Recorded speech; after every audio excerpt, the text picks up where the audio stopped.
अगर तुम चाहते हो कि अपनी शख्सियत को संवारो और अल्लाह के साथ अपने ताल्लुक को बनाओ और उस ताल्लुक को मजबूत करो, तो वो अल्लाह ताला की इबादत के बगैर मुमकिन नहीं है, अल्लाह की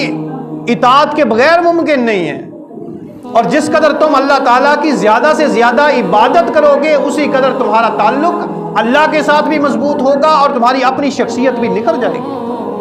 तुम्हारी अपनी शख्सियत पर मुस्बत असरात मुरत्तब होंगे। तो अगर तुम चाहते हो कि अपने जाहिर को, अपने बातिन को साफ करो, इसको पकीजगी देना चाहते हो, इसको तहारत देना चाहते हो, तो फिर नमाज अदा करो, नमाज कायम करो। अगर चाहते हो कि अल्लाह के साथ तुम्हारा ताल्लुक जुड़ जाए और तुम वाकई अल्लाह के खालिस और सच्चे बंदे बन जाओ, उसके अब्दे हकीकी बन जाओ, तो फिर नमाज की पाबंदी करो।